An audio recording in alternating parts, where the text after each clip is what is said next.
Oh hey, almost didn't see you there. This is a mid-2015 15-inch MacBook Pro. For about 5 years now, these things have been the bomb.com. Everyone loves these guys. But now we're in the age of Apple Silicon. It's 2021. These guys have quad-core Intel processors. They're getting close to 6 years old. So are they still the king?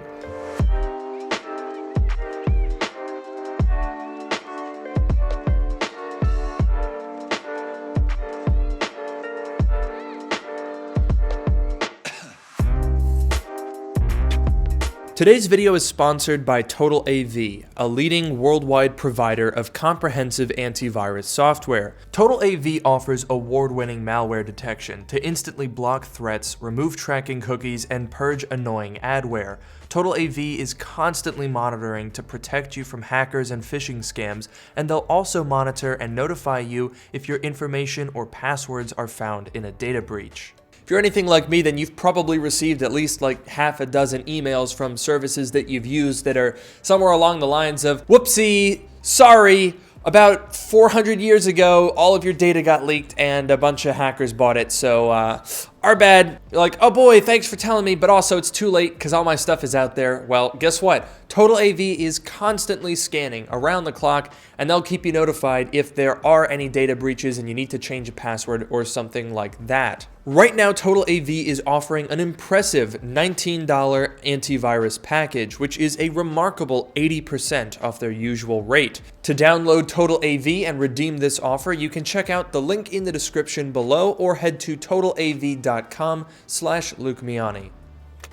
As far as mid-2015 15-inch MacBook Pros go, this is pretty much the cream of the crop. It's basically the ideal spec that I would have a computer like this in. It's got a 2.5 GHz Core i7-4870HQ, 16 GB of 1600 MHz DDR3 RAM, a 1TB SSD, and the upgraded dual graphics with AMD Radeon M370X and 2 GB of VRAM. If you are looking to buy one of these machines, I would definitely recommend going for the dedicated GPU models. They carry a pretty small price premium, but have a big impact on performance compared to the paltry Haswell integrated graphics.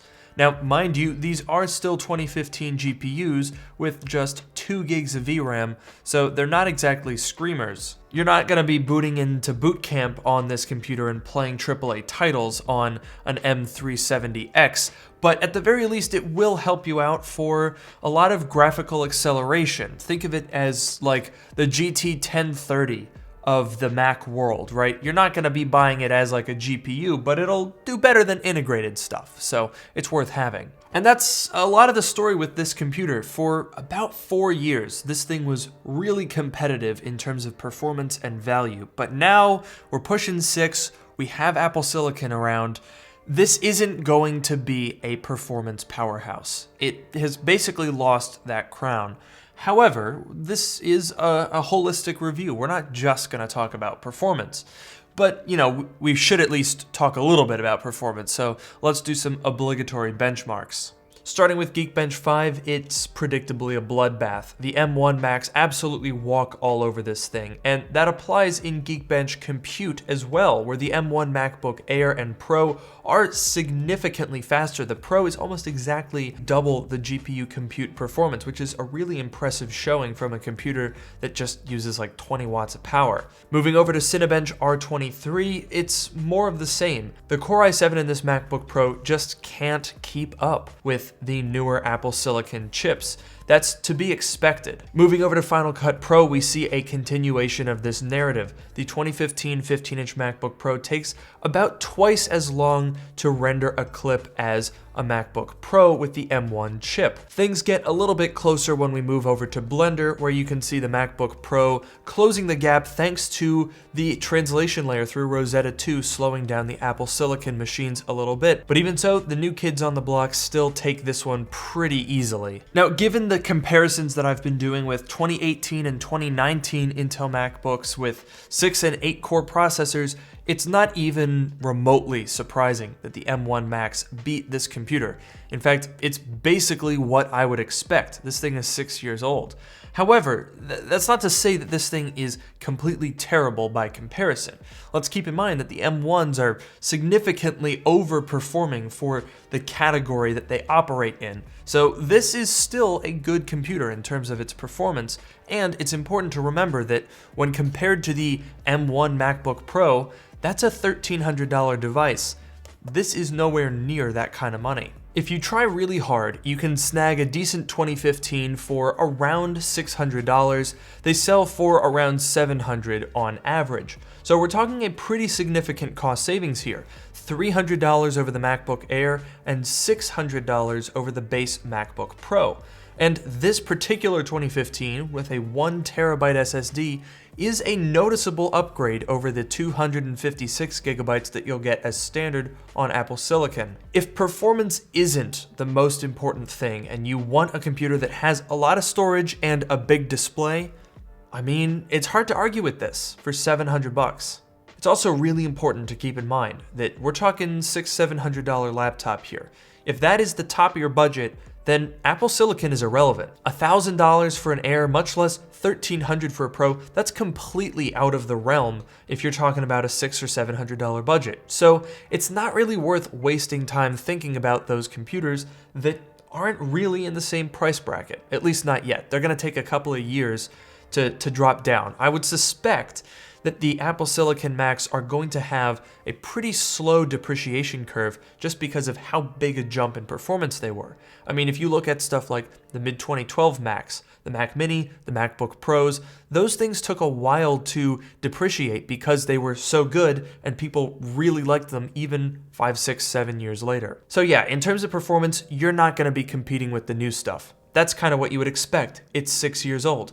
But what about the other aspects of the laptop? Well, one of the reasons these have remained so popular is that they have a great balance of practicality.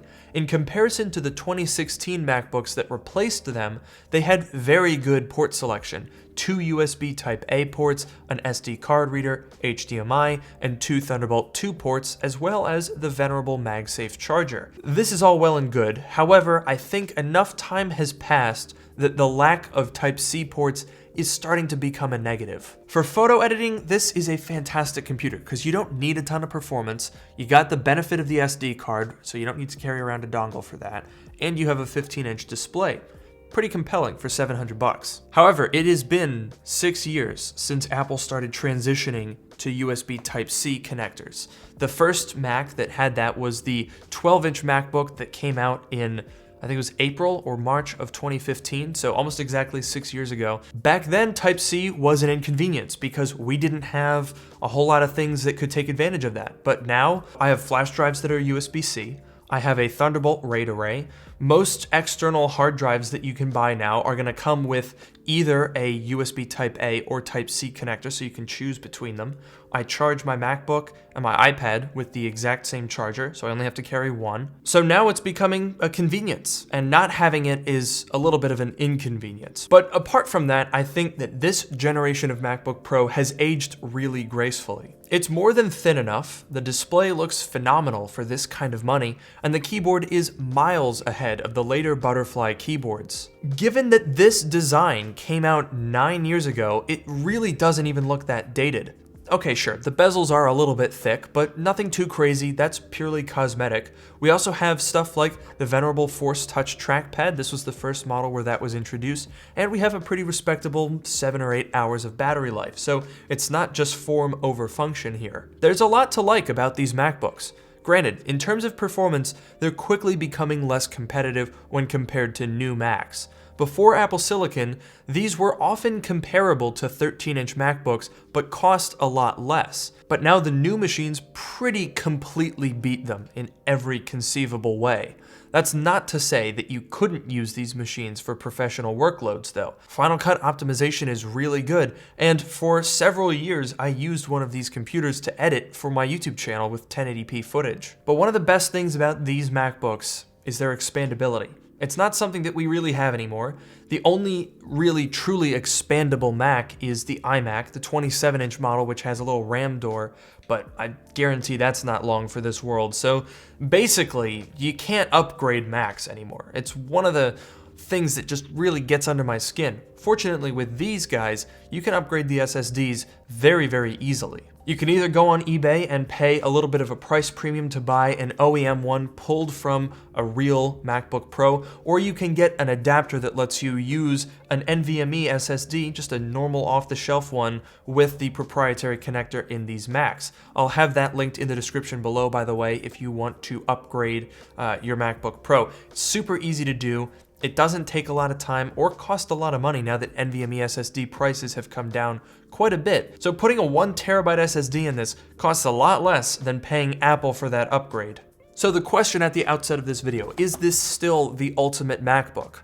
Well, I don't think I could say that anymore, just because Apple Silicon means that these aren't competitive when compared to new MacBooks. That's a thing of the past. But given their price point, which is pretty far below Apple Silicon levels, these are still really good computers. And if you're on a $700 budget, you really can't go wrong with one of these. The only thing to look out for in terms of common problems, I would say, is the screen delamination.